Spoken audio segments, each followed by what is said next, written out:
Bienvenidos nuevamente a Diaconía Informativa, soy Albeiro Muñoz y en esta época de pandemia, en esta época de aislamiento desde casa, los sigo acompañando con notas interesantes, importantes acerca del acontecer de la iglesia, acerca del acontecer de nuestra profesión de fe en estos tiempos difíciles. ¿Cómo vamos a seguir viviendo nuestra espiritualidad?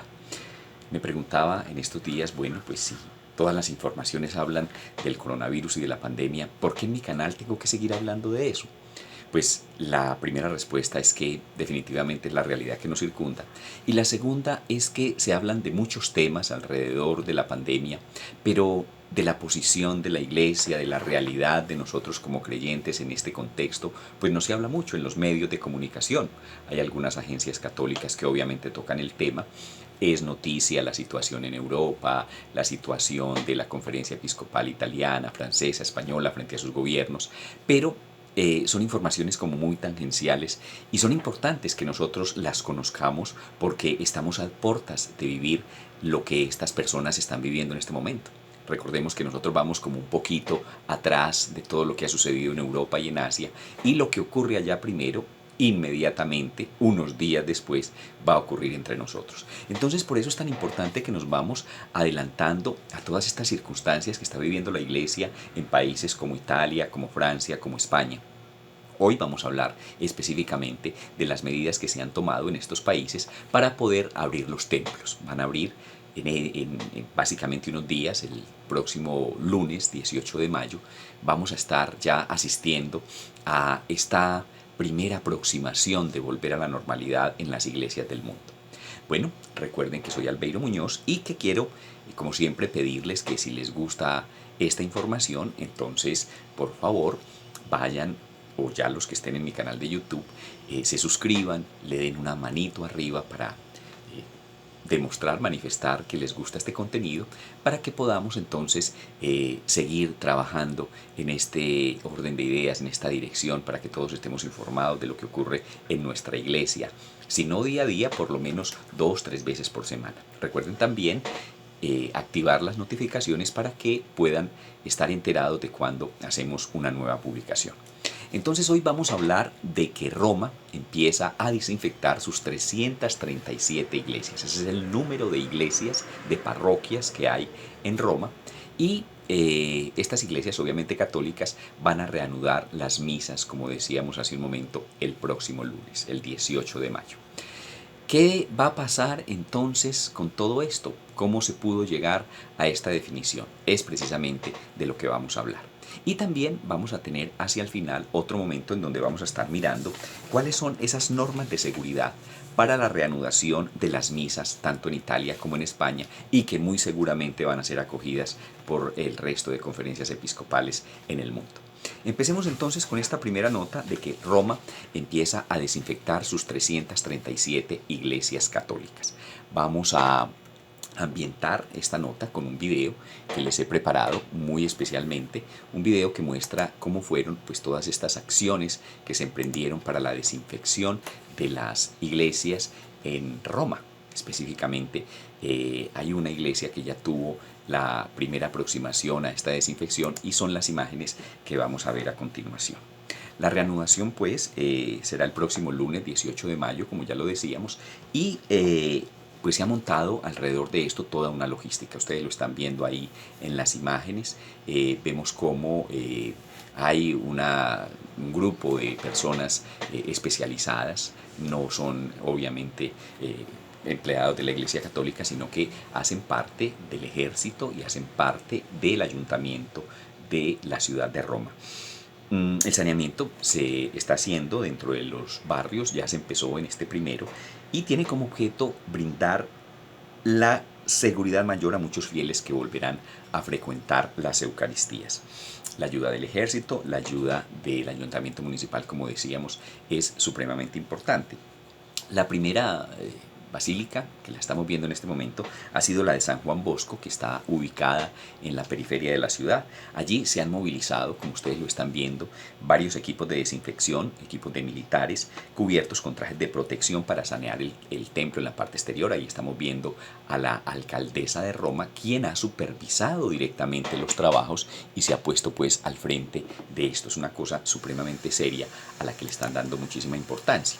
Vamos a ver otro video que también nos habla de la misma situación y nos muestra unas imágenes de pronto un poquito más particulares de lo que está sucediendo a nivel de esta tarea de desinfección. Como le venía diciendo, hay una supervisión de los trabajos, no solamente por parte de la iglesia, sino también del ayuntamiento, es decir, de la alcaldía, del ejército, de los contingentes de seguridad que han sido creados para combatir esta pandemia, como se ha hecho en el mundo entero. Supremamente importante, como ven, entonces primero se está desinfectando toda la parte exterior con todas estas normas rigurosísimas. Ahí ven ustedes los trajes.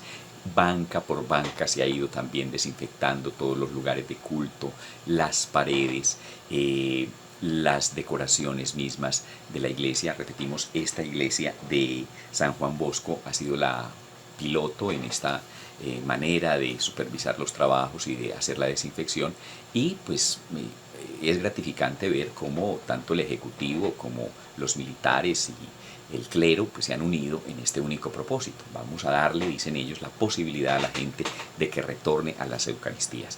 En unos momentos vamos a ver cuáles son esas restricciones, pero miren qué interesante todo esto que está ocurriendo, el proceso de desinfección muy seriamente asumido, y cómo pues muy seguramente todas estas medidas van a redundar en beneficio de los fieles. A esto era que queríamos llegar. No se suponía, cuando hacíamos el reclamo en días anteriores, de que abrieran los templos irresponsablemente, sino que se aplicaran todas estas medidas de manera rigurosa.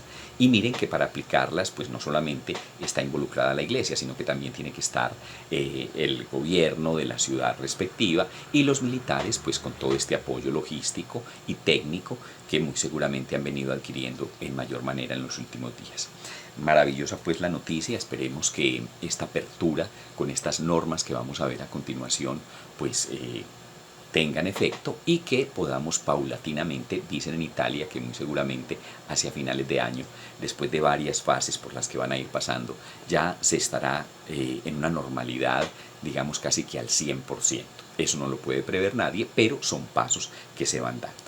Vamos a mirar ahora la segunda nota que les tengo preparadas, que tiene que ver con ya las medidas específicas que se están tomando para que la gente pueda entrar a los templos. Como veíamos, pues ahí está la desinfección exterior, la desinfección interior, pero hay unas normas para cuando ya las Eucaristías se estén celebrando. ¿Cuáles van a ser esas normas? Primero que todo, se dice que las iglesias van a tener máximo un aforo del 30%. Recordemos que aquí en Colombia, en Bogotá, por ejemplo, a nivel de las plazas de mercado y de muchos otros ambientes, se habla de un aforo del 35%, incluso en el caso del transporte público. Para las iglesias en España, en Italia, se está hablando de un aforo del 30%. Eso se hace midiendo básicamente la capacidad del templo. En unos hay una mayor capacidad, en otros menos, pero el 30% de la capacidad del templo es lo que se va a poder ocupar. Se dice también que las Eucaristías pues deben ser cortas, ojalá que no sean Eucaristías muy extensas. A veces pues todos somos conscientes de eso, sobre todo en las predicaciones se va mucho tiempo. La idea es decirle a los padres que, o a los diáconos o a quienes estén celebrando, los obispos, que sean unas predicaciones sencillas, que vayan como al centro del tema, que sean obviamente rigurosas con la explicación de la doctrina y el mensaje actualizado de la palabra de Dios, pero que sean cortas. Y hay muchas otras cosas que van a hacer que realmente sean cortas estas Eucaristías. También se habla de que, por ejemplo, no va a haber coros, sino que simplemente de pronto un organista, un cantante, una persona particular que sea la que entone los cantos o los salmos. Pero desde la entrada el asunto va a ser controlado. O sea, la gente cuando entre al templo va a tener que tener unos protocolos de seguridad bastante, digamos que estrictos, importantes. ¿Cuáles van a ser esos protocolos? Primero que todo, tanto la entrada como la salida tiene que ser organizada. Que no haya tumultos de personas para entrar, que no haya tumultos de personas para salir. todas las iglesias van a colocar en la fachada unas especies de lavamanos donde la gente se puede desinfectar, y van a estar provistos también de gel desinfectante. Las pilas de agua, que en muchos templos se dan para guardar allí el agua bendita, que de hecho hace varios días que ya no se utilizan casi porque, a decir verdad, son un poco antihigiénicas, van a estar prohibidas absolutamente. Eso de que la pila con el agua bendita y que llego y me meto la mano y el otro mete la mano y entonces me santiguo, eso sería un foco de contagio impresionante y por lo tanto van a estar prohibidas. Otra cosa que tampoco se va a poder dar es que la gente cuando llega, ustedes ven que muchas veces, yo no lo hago, no sé si ustedes, se entra a un templo y hay una imagen a la cual le tengo devoción, del Señor, de la Santísima Virgen María, de algún santo, entonces la gente va y la toca, va y la besa, pues eso está terminantemente prohibido. Claro, pues que aquí entre nos eso lo debieron haber prohibido desde hace mucho tiempo, porque así no hubiera coronavirus, era evidente que era una cosa que no cumplía con las normas de higiene. Yo creo que hay algo que esto nos está enseñando a todos, y es que a veces nos vamos como extralimitando en esto del cuidado, en esto del aseo, en esto de ciertas normas que no porque haya una pandemia las tenemos que cumplir, sino que ojalá sean parte de nuestro compromiso en la vida diaria. No se podrá tocar pues ningún objeto de devoción. Debe existir, aquí más o menos ustedes están viendo la imagen, de pronto los dos señores de adelante, no sé si es por la perspectiva o algo, no están cumpliendo la medida de distanciamiento, pero se dice que debe existir por lo menos 1 metro, tanto de manera frontal como lateral, entre los fieles. Estas señoras lo están cumpliendo, los dos de adelante no sé, incluso no sabemos cómo se va a organizar eso, pero la idea es que haya inclusive, como lo ven en esta imagen, unas señalizaciones en las bancas donde se diga que ahí no se puede sentar a alguien, luego hay un espacio donde sí se puede sentar, luego otro que no, y eso haría que se guardara por lo menos este metro entre cada una de las personas. Cuando sean templos con asientos individuales, hay algunos templos que lo son, creo que aquí tenemos una imagen, miren por ejemplo esta, si hay asientos individuales, entonces una persona por asiento, no se pueden poner asientos consecutivos, sino que debe respetarse esto del metro, y como las sillas pueden dar la posibilidad, o los bancos pueden dar la posibilidad de apartarse, al fin y al cabo son individuales, se puede hacer una distribución como la que vemos en la imagen. Ahora, si la iglesia es de bancas, que son la gran mayoría, pues entonces, como lo vemos acá o como lo vemos acá, solamente se va a permitir que haya una persona por cada metro lineal de banco, para respetar aquello de la distancia de 1 metro entre unos y otros. Cabe también pues anotar que va a haber funcionarios, voluntarios, no ya de la alcaldía, no ya del ejército, pero sí, digamos, voluntarios de cada una de las parroquias, velando porque todo esto se cumpla.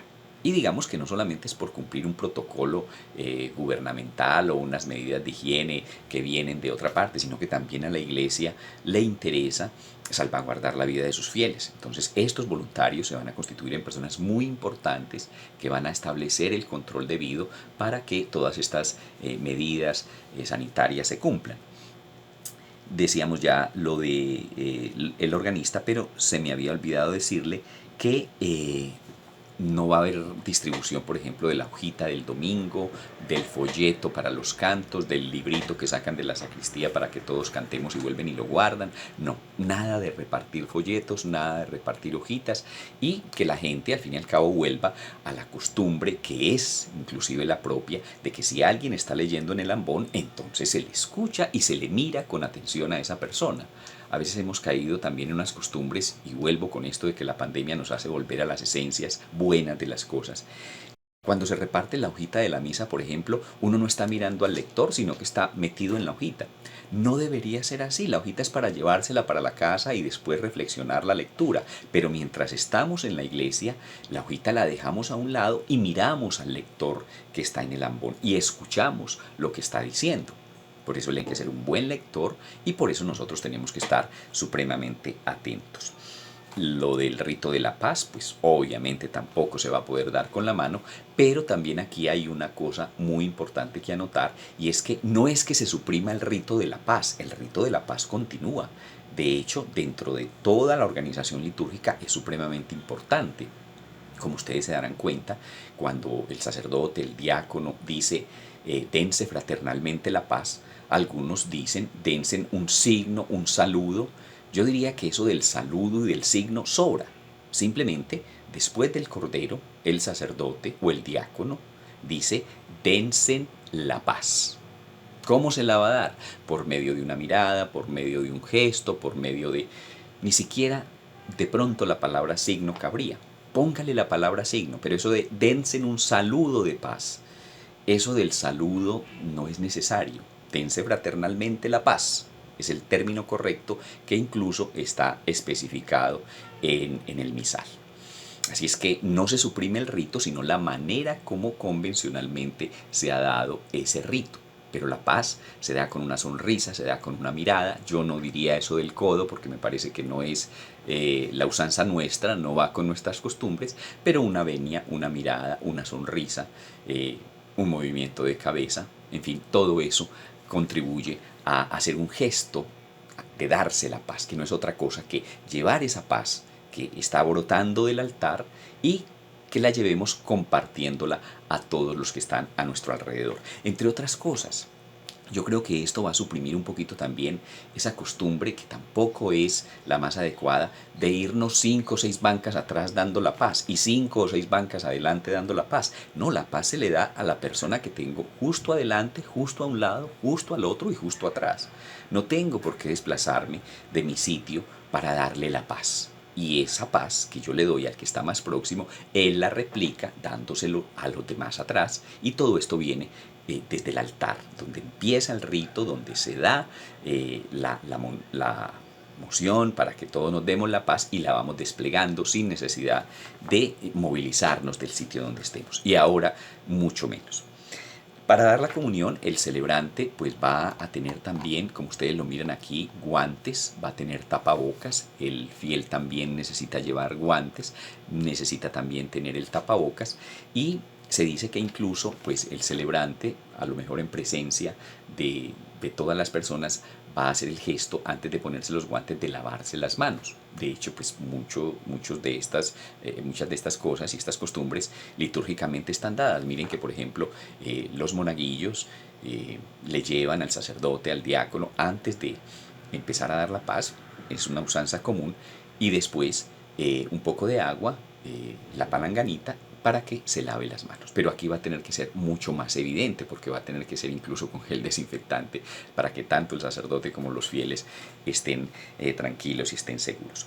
Y al final, después de la Eucaristía, pues va a haber un personal que se va a encargar de limpiar todas las mesas, de pasar por las mesas, por las sillas, por todos los objetos de devoción, por el altar, desinfectando. Tal vez eso es como lo más oneroso, pero tiene que ser así. Y muy seguramente el número de Eucaristías van a ser mayores para que el aforo, que es del 30%, pues se pueda copar, digamos, en su totalidad, no en una misma celebración, sino haciendo varias celebraciones durante todo el día. Les repito lo que les decía al comienzo, estas son medidas para Italia, para España, pero que muy seguramente nosotros también vamos a tener que adoptar cuando empecemos a ir nuevamente a nuestros templos. Ojalá que sea pronto, no hay que apresurarse, pero que no se quede esto simplemente en el silencio. Ya aquí se dio, hay unos protocolos, afortunadamente vamos a mirar cómo les va a nuestros hermanos españoles, italianos con estas medidas para que después nosotros las implementemos, incluso estableciendo los correctivos necesarios. Estemos confiados que el Señor nos va a ayudar y que si nosotros somos disciplinados, somos organizados con esto, entonces muy seguramente vamos a poder seguir celebrando nuestras Eucaristías. Ahora, depende de cada uno de nosotros. Si nosotros nos vamos a desordenar, si no vamos a poner atención a estas cosas, si vamos a pensar que son exageraciones y no las cumplimos, entonces muy seguramente nos vamos a meter en problemas. Pero la idea es que si con tanta vehemencia pedimos hace unos días que nos dejaran volver al templo, con esa misma vehemencia tenemos que ser rigurosos en el cumplimiento de todas estas medidas sanitarias. Bueno, hasta aquí el informe que quería compartirles en el día de hoy. Nos alegramos por los italianos, nos alegramos por los españoles, nos alegramos por todas estas medidas que de la mano de los gobiernos locales están tomando en algunas de estas ciudades, pero sobre todo nos alegramos porque los fieles vuelven a celebrar la Eucaristía y para nosotros eso es una gran esperanza. Ojalá dentro de poco nosotros también estemos viviendo estas circunstancias. Bueno, les deseo un resto de día muy feliz, que el Señor los bendiga y que la Virgen María los acompañe. Hasta pronto.